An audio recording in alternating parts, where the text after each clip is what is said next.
Hello, and welcome on into another episode of the Whiskey Crusaders. I'm Will. I'm Sarah. And I'm Matt. Today we're talking about Bunnahabhain and their new release. I've already forgotten the name. She was right. My wife told me I was going to forget it, and I sure did. It's all good. All right. Whoa. Okay. That was awesome. Anyway. We have nice things. So we have Bunnahabhain. This is a duty-free only. We're going to go with, let's see. We're going to go with Cruach-Mhona. If it's remotely correct, don't know. Sorry, don't speak Gaelic. Love your whiskey, though.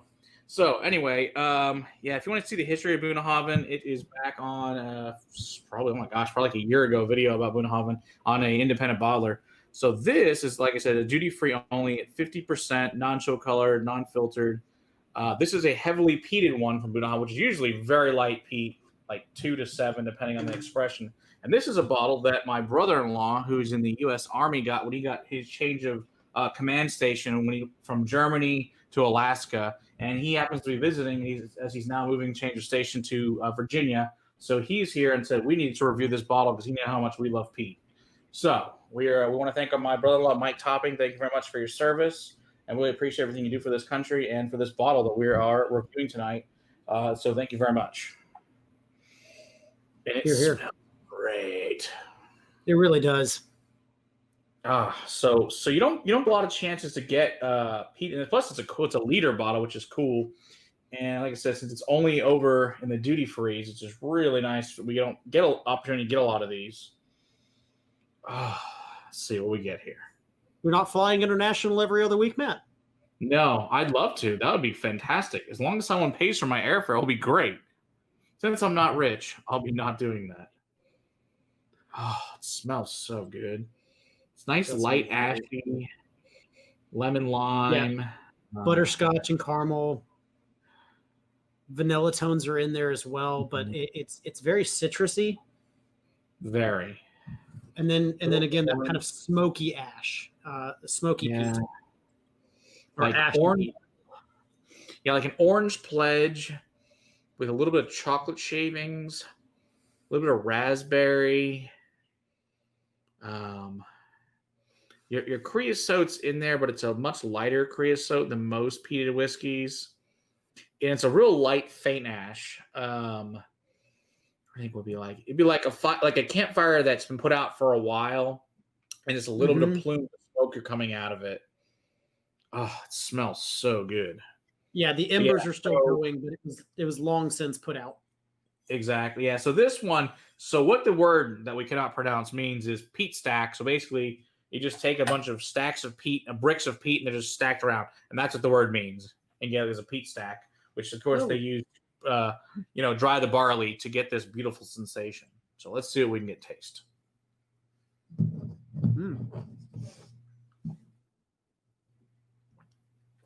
Ooh, a lot more peat on the palate than was way more on the nose. There's the peat. Right. I was not finding that on the nose whatsoever. It was all fruit and sweet and friendly, and then you get to the palate and it's rich and aggressive and very ashy. Yeah, that's really good. I'm trying to think what that is. It's a really sweet. It's like a creamy peat with a little bit of syrup in it, like an almond syrup. You still get your lemon and limes, but this is a little darker, more like plums in the taste. Oh, and see, I was going to say still citrus. I was going to say more in the like grapefruit realm. You're right. There's a lot of grapefruit now that you say that. Oh my gosh. It is a darker. It's just darker citrus to me. Yeah, but I think it does have a little bit of those dark stone fruits along with it. But more of the citrus is heavier. It reminds me a lot of the Stiegel Radler from Austria, which is a grapefruit beer that I really love. Oh, this is delicious. Oh, that's so good. But yeah, so now you've got like the citrus. This is more like you put the coals on the fire, you put the citrus in there, the grapefruit. You threw some plums on the ends. It's not really so much meat. It's more like the fat droppings of grease in this one. It's not super meaty, but this is really freaking delicious. Yeah, it still does have some of the umami tones in it, though. Definitely. Mm-hmm. Mm-hmm. Oh, wow! Drop of water almost eliminates, got at least half of the peat. Really? Okay. I don't do that. If you enjoy the peat note, I don't recommend doing that. It just kind of faded off into oblivion. It did enhance all of the fruit. All the fruit kind of came alive, and I'm getting more citrus out of it now. But the peat it just kind of buried. Now I got this powdered sugar, like a powdered donut note that's coming on the finish of the back of this. It's really nice, really sweet now. Oh, that is really, really good. But it's also got like this oily butterscotch, like a syrup that's been kind of dumped, glazed over that donut. Oh, that's good. That's really freaking good. So in this series, there's another bottle that we have that is another word I cannot pronounce. Let's see what they say on the back of this one. By the way, this was 50%, and I have no idea the price. It was duty free, and it's something that my brother-in-law let us borrow. This one, how do you pronounce this one? Ceobanach. Sure. Anyway, it means smoky mist. Okay. So this apparently this is a series released by Bunnahabhain, but you had to get this one to get the next in the series was duty free only. So this one came before it, and let's see what we think comparing them, just to see how the smoke difference is, and we'll give you guys a full review on this one at some point in time. And also, like, this one is more heavily peated than the regular. This one comes in at 46.3%. Okay. So well, let's on the see nose, what you think of this. On the nose, this second one that we just poured is not nearly as peaty as the first one. No. It smells like super sweet. Like really, really sweet. Lots of candies. And flowers. Oh, I'm getting a lot of floral on this one. Let's see, what flower is that? That is... It's like a rose petal with a little bit of periwinkle. Oh, wow, okay.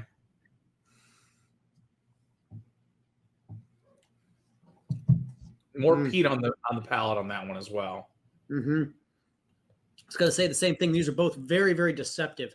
The nose smells really beautiful and friendly, and then you get to the palate, and it's aggressive and angry, and I just love it. Yeah, the nose definitely fools you on these. It's like, oh, hey, I'm going to be a nice little light peat, and then you open your mouth, it's like, holy crap, that's some peat. Right. It smells in park, and then you get to the palate. It's Port Charlotte all day. So yeah, it really is. This one seems more meaty than this one. Yeah, the first one was more ashy. Agree completely. Both beautiful whiskeys. Yeah, I would say because I know like this one I think was like 60 or 70 for this one. Like I said, I don't know the price on this one because, like I said, which was one that he let us borrow to review it. So we must review it, and we want to thank him again for his service. And this was a fantastic whiskey. I'm really glad. This is one of the ones on my unicorn list of whiskeys to try from Bunnahabhain. I am ecstatic to have tried this evening. That is a great whiskey. And not only tried it, more of that documented as well, so you can watch it again and remind yourself what it was like. Exactly. Oh my gosh! So going back to the glass. That is like cigarettes, big time, like a wet cigarette. Now going back to the dry, to just a little bit of drops left in there. Yeah. Oh, that's like this mint note too now. Yeah, it's cigar and mint almost. That's crazy. Beautiful. That's just some really nice lingering. What is it? Olage, or whatever the heck the word is. That's cool. That's good whiskey. So highly recommend if you are traveling internationally, pick one of these up. Or you can also get it on some military bases, which is where this one came from. over in Germany. So You said it was a definitely liter? buy that. Yeah, it's a liter too, and 50%. So I'd put this in the at least $100 price point. I'm I'd sure pay it's at least 100. Yeah, I'm I pay sure. $100 for this whiskey.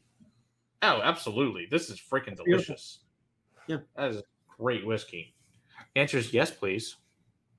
These are no age statement Bunas, is that correct? Yeah, these are no age statements. So I know these are probably, when I remember looking up, anywhere from, they're usually like a combination of around 7, 11, and 14, something like that. But they want to put age, which I get based on what that is. But I'm not disappointed. I think they're great. I could care less about age statements. Does it taste good? No, those younger ones are coming through on the palate because you just get this beautiful, wonderful peat note that usually fades away. Like the Wee Beastie, 5 years old, or Octomore, 5 years old.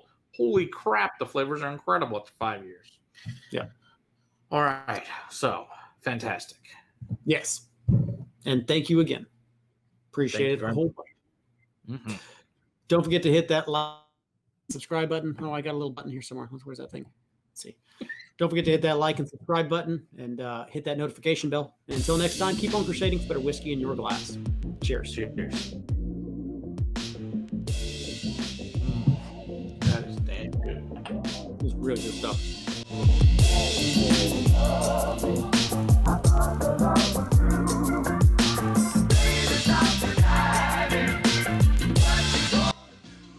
Hello, and welcome on into another episode of the Whiskey Crusaders. I'm Will. I'm Sarah. And I'm Matt. You